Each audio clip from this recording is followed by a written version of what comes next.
명상록.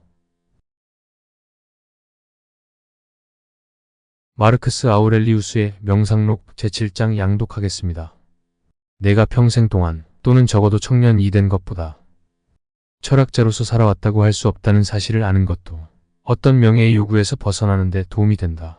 내가 철학과는 거리가 멀다는 것이 많은 사람과 너 자신에게 불평해졌기 때문에 세속에 물들었기에 너는 철학자로서 명성을 얻기가 쉽지 않을 것이다. 너의 인생의 사명도 그와 모순된다. 진실이 어디 있는지 제대로 인식했다. 남들이 너를 어떻게 볼 것인가 하는 것과는 다르다. 길들 짧던 남은 인생을 너의 본성이 원하는 듯 하는 것으로 만족하라. 따라서 너의 본성이 무엇을 원하는지 습득하고 그 밖에 다른 어떤 것에도 미혹되어서는 안 된다. 너의 과거 경험은 내가 얼마나 많이 길을 잃고 헤매었으며 어느 곳에서 참다한 삶을 발견하지 못했던 것을 말해준다. 3단 논법에서도 부에서도 명성에서도 향락에서도 그렇다면 참다운 삶은 어디에 있는가? 그 삶은 인간 본성이 요구하는 곳을 행하는 데 있다. 그러려면 어떻게 해야 하는가? 의지와 행동의 원칙을 갖고 있으면 된다. 어떤 원칙 말인가? 선악의 원칙이다.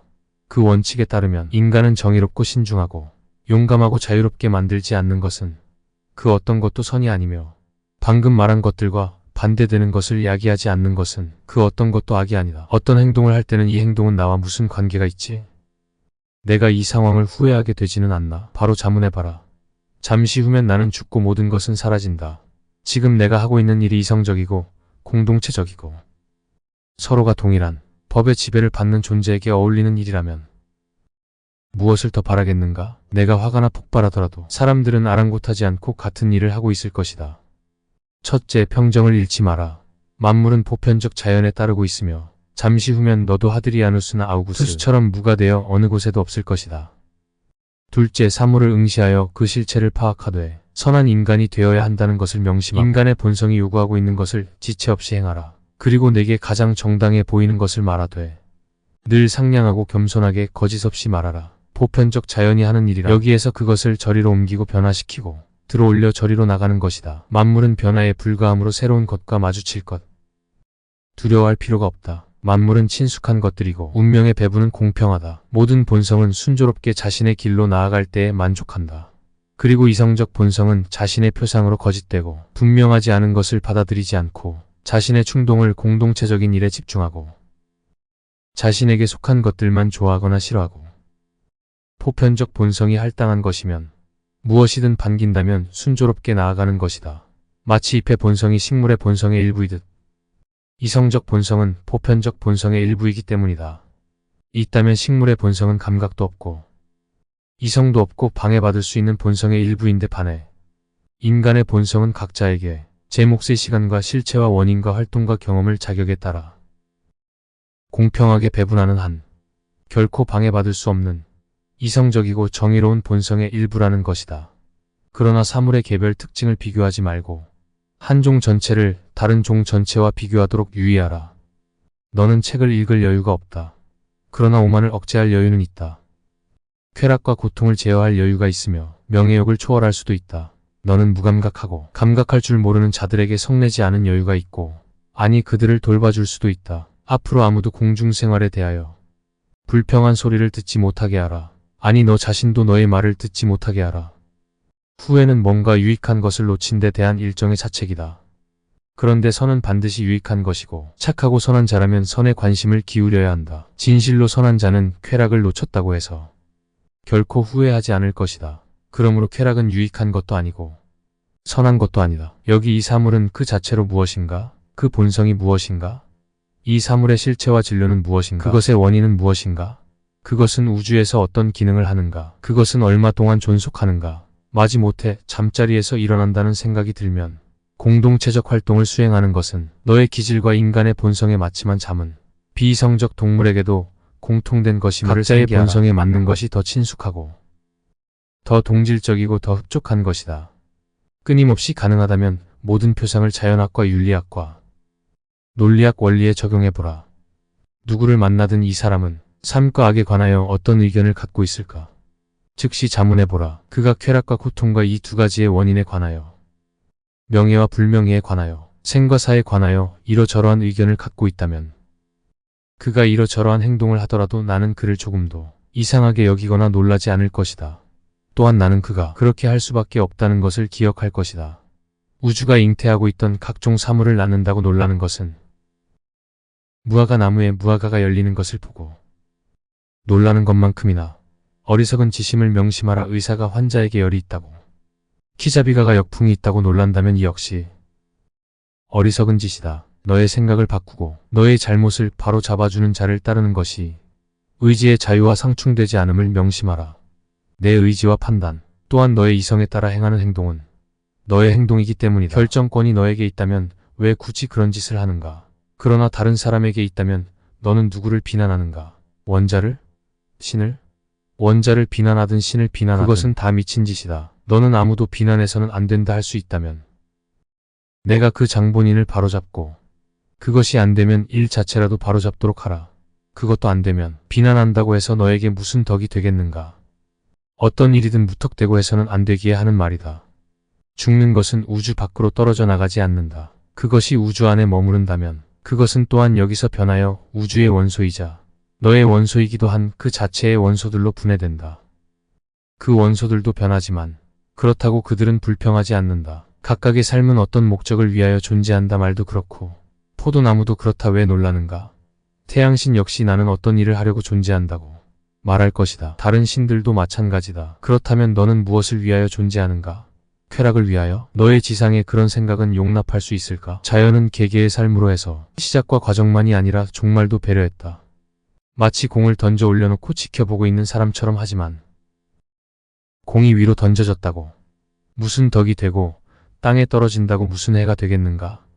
물거품이 인다고 무슨 덕이 되고 꺼진다고 무슨 해가 되겠습니까? 그 점에서는 촛불도 마찬가지다.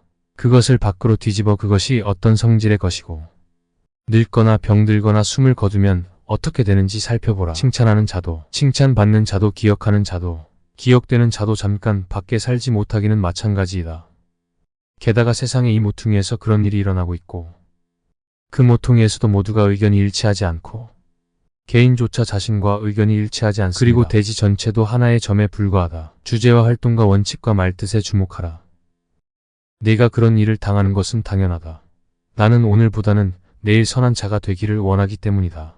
나는 무엇인가를 행하고 있는가? 나는 인류에게 베푸는 선행과 관련 지으며 무엇을 행한다. 나에게 무슨 일이 일어나고 있는가? 나는 신들과 일어나는 모든 일이 거기서 만물이 유출되는 원천과 관련 지으며 그 무슨 일을 받아들인다. 목욕할 때 올리브 기름 땀 때 더러운 물과 그런 종류의 온갖 것들이 너에게 역한 느낌을 준다. 인생의 모든 부분과 우리가 만나는 대상도 그와 같다. 루킬라스는 베르스를 묻었고 그 역시 묻혔다. 인간의 낙은 인간다운 일을 하는 것이다. 그런데 인간다운 일이란 동족을 호의로서 대하고 감각적 움직임을 무시하고 그럴듯한 표상들을 전달하고 보편적 그 본성에 따라 일어나는 것들을 고찰하는 것이다. 너에게는 세 가지 관계가 있다. 하나는 너를 담고 있는 그릇과의 관계이고 다른 하나는 모두에게 일어나는 모든 것의 원천인 신적인 원인과의 관계이고 나머지 하나는 너와 더불어 살고 있는 사람들과의 관계이다. 고통은 육신에게 악이거나 마이너스, 그럴 경우 육신이 그렇다고 말하게 하라. 마이너스 혼에게 악이다. 그러나 혼에게는 맑은 날씨와 자신만의 고요한 바다를 유지하고 고통을 악으로 간주하지 않을 능력이 있다. 판단과 충동과 소망과 혐오는 모두 자기 안에서 생겨나며 어떤 것도 그 밖에서 침투하지 못하기 때문이다.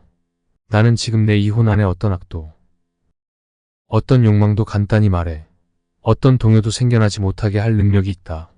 나는 오히려 만물의 참된 본성을 보고는 각각의 사물을 그 가치에 따라 이용한다고 자신에게 말함으로써 인상들을 없애버려라. 자연이 너에게 준 이러한 능력을 상기하라. 원로원에서 말하거나 개인에게 말할 때 적절하고 명료하게 말하라. 건전한 표현을 사용하라. 너는 하나하나의 행동으로 너의 인생을 확장하되 그 행동이 나름대로 목적을 달성하면 이에 만족해야 한다. 그렇게 하는 것을 막을 사람은 아무도 없을 것이다. 밖에 있는 어떤 것이 방해할 수도 있지요. 그러나 내가 정의롭고 신중하고 현명하게 행동하는 것을 막을 것은 아무것도 없다. 하지만 다른 활동이 방해를 받는다면 그런 방해를 기꺼이 받아들일 때 가능한 다른 일로 담담하게 옮겨가면 당장 방해받은 활동 대신 우리가 말하고 있는 구상에 적합한 다른 활동이 생길 것이다. 겸손하게 받고 흔쾌히 내주어라. 달려나간 손이나 발, 베어진 머리가 몸의 다른 부분과 떨어져 있는 것을 본 적이 있다면 자신의 운명을 거부하고 남과 떨어져 있거나 공동체에 해로운 행동을 하는 자야말로 스스로를 그런 사람으로 만드는 것이다. 그럴 경우는 어떤 의미에서 자연에 따르는 통일체에서 너 자신을 떼어낸 것이다. 너는 자연의 일부로서 태어났건만 지금은 너 자신을 잘라냈기 때문이다. 그래도 내가 다시 통일체로 돌아갈 수 있다는 것은 얼마나 멋진 일인가. 떨어져 나오고 잘려 나왔다가 다시 결합하는 이러한 능력을 신은 우주의 다른 부분에는 부여하지 않았다. 그러니 신이 인간에게 부여한 선의를 생각하라. 신은 인간이 아예 전체에서 찢겨나가지 못하게 했다. 혹시 찢겨나가더라도 다시 돌아와 함께 자라며 한 부분으로서의 제 역할을 다시 맡을 수 있도록 만들었다. 보편적 자연이 개개의 이성적 존재에게 여타의 능력을 거의 다 주었듯이 우리는 다음과 같은 능력도 보편적 자연에게서 받았다. 즉 보편적 자연이 자신과 마주치고 자신을 방해하는 것은 무엇이든 다 돌려세워 보편적인 운명에 편입시키고 자신의 일부로 만드는 것처럼 이성적 피조물도 모든 방해물을 자신을 위한 진료로 만들어 자신을 추구하는 목적을 위하여 방해물을 사용한다. 너의 인생 전체를 그려보고 낙담하는 일이 없도록 하라. 내가 겪었고 겪을 온갖 어려움을 한꺼번에 떠올리지 말고 그때그때 현재의 일과 관련하여 이번 일에서 참을 수 없고 감당할 수 없는 것은 무엇인가? 라고 자문해보라. 스스로 인정하기가 부끄러울 것이다. 나아가 너를 짓누르는 것은 미래도 과거도 아닌 언제나 현재라는 사실을 상기하라. 그러나 현재는 내가 그것만을 떼어서 살펴보고 또 내 마음이 그런 사소한 것도 감당하지 못하는 너의 마음을 나무라고 나면 현재의 의미는 축소될 것이다. 너의 눈이 밝다면 보고 가장 현명한 판단을 내리도록 하라라고 그는 말한다. 이성적 동물의 기질에 있어 나는 정의와 상반된 미덕은 보지 못하지만 쾌락과 상반된 미덕은 본다 절제 말이다. 너를 괴롭히는 듯이 보이는 것에 대한 내 의견을 버린다면 너 자신은 더없이 평온해진다. 자신이라니 그가 누구지요? 이성 말이다. 하지만 내가 이성은 아니잖아요. 그렇다고 하자. 그렇다면 이성이 자신에게 해를 입히지 않게 하라. 그러나 너의 다른 부분이 해를 입는다면 그 부분은 자신에 관하여 의견을 가져도 무방하다. 감각을 방해하는 것은 동물적 본성에는 악이다. 충동을 방해하는 것도 동물적 본성에는 악이다. 이와는 다르지만 식물적 기질에도 마찬가지로 방해가 되고 악이 되는 것이 있다. 마찬가지로 이성을 방해하는 것은 이성적 본성에는 악이다. 이 모든 것을 자신에게 적용을 해보라. 고통이나 쾌락이 너에게 영향을 미친다. 감각이 살필 일이다.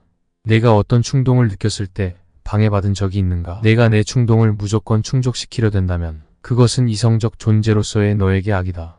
그러나 내가 그 방해를 일반적인 것으로 받아들인다면 또는 해를 입지도 않고 방해를 받지도 않는다. 실제로 지성에 고유한 것들은 어느 누구도 방해하지 않는다. 물도 칼도 폭군도 중상 모력도 그와 같은 다른 어떤 것도 지성을 가둘 수 없기 때문이다. 한번 구체가 된 것은 원형을 유지한다. 내가 나 자신에게 고통을 주는 것은 옳지 못하다. 나는 타인도 의도적으로 괴롭힌 적이 없기 때문이다. 어떤 것은 이 사람을 기쁘게 하고 어떤 것은 저 사람을 기쁘게 한다. 그러나 나를 기쁘게 하는 것은 내 지배적 이성이 건전하여 어떤 사람이나 사람들에게 일어나는 어떤 사건에 등 돌리지 않고 모든 것을 상냥한 눈으로 보며 받아들여서 그 하나하나를 내 지적 가치에 따라 활용하는 것이다. 현재 이 시간이 너에게 선물이 되게 하라. 사후의 명성을 더 추구하는 자들은 후세 사람들도 지금 자신들을 성가시게 구는 자들과 똑같은 자들이라는 것. 그들도 마땅히 죽는다는 것을 생각하지 못하고 있다. 후세 사람들이 이런저런 메아리로 너에게 응답하든 너에 관하여 이런저런 의견을 갖든 그게 대체 너와 무슨 상관인가? 나를 집어들어 네가 원하는 것으로 던져보라. 그곳에서도 내 수호신이 여전히 내게 호의를 품는다면, 다시 말해 내 수호신의 상태와 활동이 그것의 고유한 기질에 맞는다면 만족할 것이다. 던져진다는 것 때문에 내 혼이 병들고 제 가치를 잃고 비하되고 탐닉하고 구속받고 겁에 질린다면 그럴 만한 가치가 있을까 생각하라. 도대체 무엇이 그러한 대가를 치를 만한 가치를 지니고 있겠는가? 인간에게는 인간에게 맞지 않는 사건이 일어날 수 없다. 소에게 맞지 않는 사건이 일어날 수 없고 포도나무에게는 포도나무에게 맞지 않는 사건이 일어날 수 없습니다. 돌에게는 돌의 본성에 어울리지 않는 사건이 일어날 수 없다. 그렇다면 각자에게 통상적이고 자연스러운 일이 일어나는 것인데 어째서 너는 너의 운명에 불만인가? 보편적 자연은 너에게 내게 감당할 수 없는 것은 가져다 주지 않기에 하는 말이다. 어떤 외적인 일로 내가 고통받는다면 너를 괴롭히는 것은 그 외적인 일이 아니라 그에 대한 너의 판단이다. 또한 그 판단을 당장 지워 없애는 것은 너 자신에게 달려있다. 그러나 너를 괴롭힌 것이 너의 마음속에 있는 그 무엇이라면 네가 내 견해를 바꾸는 것을 대체 누가 막는단 말일까? 또 너에게 건전해 보이는 이런저런 것을 행하지 않았기에 괴로운 것이라면 괴로워하는 대신 왜 그것을 행하지 않나? 나보다 더 강한 것이 길을 막고 있어요. 그렇다면 그것을 행하지 못하는 원인이 너에게 있는 것이 아니므로 괴로워하지 마라. 하지만 그 일을 하지 않으면 인생은 살 가치가 없는 걸요. 그렇다면 목적을 이루고 죽는 사람처럼 담담하게 인생을 떠나 너의 길을 막는 장애물들을 용서하라. 지배적 이성이 자신 속으로 물러나 자신에게 만족할 때 설령 그것이 비이성적인 반항이라 해도 자신이 원치 않는 것은 아무것도 하지 않을 때 그 이성은 어느 것에든 지지 않는다. 그렇다면 그 이성이 어떤 사물에 대하여 이성적으로 신중하게 판단을 내린다면 어떻겠는가? 정염에 있어 자유로운 마음은 성체와 같다. 인간에게 이보다 더 튼튼한 요새는 없다. 그곳으로 피신한 자는 앞으로 함락되지 않을 것이기 때문이다. 이런 사실을 모르는 자는 무지한 자이고 알면서도 그곳으로 피신하지 않는다면 첫인상이 내게 주는 것 이상을 자신에게 말하지 마라. 이런저러한 사람이 너에 대해 악담을 하더라는 말을 내가 들었다고 하자. 너는 악담을 하더라는 말만 전해 들었을 뿐 그 때문에 네가 해를 입었다는 말을 전해 들은 것은 아니다. 아이가 앓고 있는 모습을 본다고 하자. 나는 그 모습을 보지만 내 아이가 위험한 것인지는 보지 못한다. 그러니 언제나 첫인상만 고집하고 마음속으로부터 첫인상에 뭔가를 덧붙이지 마라. 그러면 아무 일도 일어나지 않는다. 무엇을 덧붙이려면 우주 안에서 일어나는 일을 일일이 알고 있는 사람으로서 덧붙여라. 오이는 써요 던져버려라. 길에 가시덤불이 있어요 비켜가라. 그러면 충분하다. 이런 게 왜 세상에 생겨나는 거죠? 하고 덧붙이지 마라. 자연을 공부하는 사람에게 웃음거리가 될 뿐이다. 마치 작업장에서 대패밥과 가죽 조각이 보인다고 목수와 제화공을 나무라면 그들에게 웃음거리가 되듯이 말이다. 그들에게는 대패밥과 가죽 조각을 던져버릴 장소가 있다. 하지만 보편적 자연은 자신의 바깥에 아무것도 갖고 있지 않다. 그러나 보편적 자연이 지닌 기술의 놀라운 점은 보편적 자연은 스스로에 제한되면서도 자신 안에서 상하거나 노후하거나 쓸모없어 보이는 모든 것을 자신으로 변화시켜 그것으로부터 새로운 다른 것을 만들어낸다는 것이다. 그러므로 보편적 자연에게는 외부의 진료도 필요 없고 쓰레기를 버릴 장소도 필요 없다. 보편적 자연에게는 자신의 공간, 자신의 진료, 자신의 기술이면 충분하다. 행동할 때 굼뜨지 말고 대화할 때 말을 뒤죽박죽 섞지 말고 생각할 때 헤매지 말라. 다시 말해 내 혼이 자신 안에만 갇혀 있거나 궤도 밖으로 튀어나가지 못하게 하고 생활에서 여유를 누르지 못할 정도로 너무 분주하지 마라. 사람들이 우리를 죽여요. 사람들이 우리를 갈기갈기 찢어요. 사람들이 우리를 저주하며 쫓아다녀요. 그런 것들이 여전히 순수하고 건전하고 신중하고 올바른 내 마음과 무슨 상관이란 말인가? 예컨대 누가 맑고 물맛이 좋은 샘물가에 있어서 샘물을 저주한다 해도 샘물은 마실 물을 솟아오르게 하는 일을 그만두지 않을 것이다. 그가 진흙이나 오물을 샘에 던져 넣는다 해도 샘물은 금세 그것을 씻어내고 정화하여 더럽혀지지 않는다. 그렇다면 너는 어떻게 우물이 아니라 늘 흐르는 샘물을 가질 수 있는가? 정신적 자유를 향하여 날마다 만족하고 소박하고 겸손한 마음으로 자신을 지키면 된다. 우주가 무엇인지 알지 못하는 자는 자신이 어디 있는지 알지 못한다. 자신이 무엇을 위하여 태어났는지 알지 못하는 자는 자신이 누구이며 우주가 무엇인지 알지 못한다. 이 가운데 하나도 모르는 자는 자신이 무엇을 위하여 태어났는지 말할 수 없다. 자신이 어디 있으며 누구인지도 모르는 자들의 비난을 피하거나 그런 자들에게 박수받고 싶어하는 자를 너는 어떻게 볼 것인가? 매 시간 3번씩이나 자신을 저주하는 자에게 칭찬받고 싶은가? 너는 너 자신의 마음에도 들지 않는 자의 마음에 들고 싶은가? 자신이 하는 거의 모든 일을 후회하는 자가 자신의 마음에 들겠는가? 너를 둘러싸고 있는 대기와만 함께 호흡할 것이 아니라 앞으로는 만물을 둘러싸고 있는 이성과도 함께 사고하라. 대기의 힘이 사방으로 쏟아져 그것을 숨쉴 수 있는 자에게 제공되는 것 못지않게 이성의 힘도 사방으로 쏟아져 그것을 끌어당길 수 있는 자에게 제공되기 때문이다. 일반적으로 악은 우주에 전혀 해를 입히지 못하고 특정한 악도 남에게 해를 입히지 못한다. 특정한 악은 그 악을 행하는 자에게만 해를 입힌다. 그러나 그도 원하기만 하면 특정한 악에서 벗어날 수 있다. 이웃의 의지는 그의 호흡이 그러하듯 내 의지와 무관하다. 우리는 각별히 서로를 위하여 태어났지만 우리의 지배적 이성은 각기 나름의 주권을 갖고 있다. 그렇지 않으면 이웃의 사악함이 내게도 불행이 될 수 있기 때문이다. 신은 그렇게 되는 것을 바라지 않았으니 내 불행이 다른 사람에게 좌우되지 않게 하려는 것이었다. 해는 쏟아져 내리는 것처럼 보이고 사방으로 쏟아지지만 쏟아져 없어지지는 않는다. 이러한 쏟아짐은 일종의 확장이다. 그런 가닥의 햇살은 확장되다라는 말에서 유래하여 확장자들이라 불린다. 햇살이 좁은 틈을 뚫고 어두운 방으로 들어오는 것을 보면 너는 햇살이 어떤 것인지 볼 수 있다. 햇살은 직선으로 확장되며 공기가 통과할 수 없는 더 단단한 물체를 만나면 굴절한다. 그 물체에서 햇살은 정지할 뿐 미끄러지거나 아래로 떨어지지 않는다. 정신의 쏟아짐과 사방으로 퍼져 나감도 그런 것이어야 하고 쏟아져 없어짐이 아니라 확장이어야 한다. 장애물과 무리하게 격렬히 충돌하거나 아래로 떨어져서는 안 되고 버티고 서서 자신을 받아들이는 것을 비춰야 한다. 그러나 정신을 통과시키지 않는 것은 햇살을 빼앗길 것이다. 죽음을 두려워하는 자는 감각이 없어지는 것을 두려워하거나 감각이 다른 것으로 바뀌는 것을 무서워한다. 감각이 없어지면 너는 어떤 불행도 느끼지 못할 것이다. 다른 종류의 감각을 갖는 것이라면 너는 다른 종류의 생명체가 되어 삶을 끝내지 않게 될 것이다. 인간은 서로를 위해 태어났다. 그러니 서로를 가르치거나 아니면 참아라. 화살이 가는 길 다르고 정신이 가는 길 다르다. 정신은 조심할 때도 면밀히 검토할 때도 다르다. 똑같이 목표를 향하여 곧장 나아가기 때문이다. 각자의 지배적 이성 안으로 들어가라. 그리고 모든 타인이 너 자신의 지배적 이성 안으로 들어오는 것을 허용하라.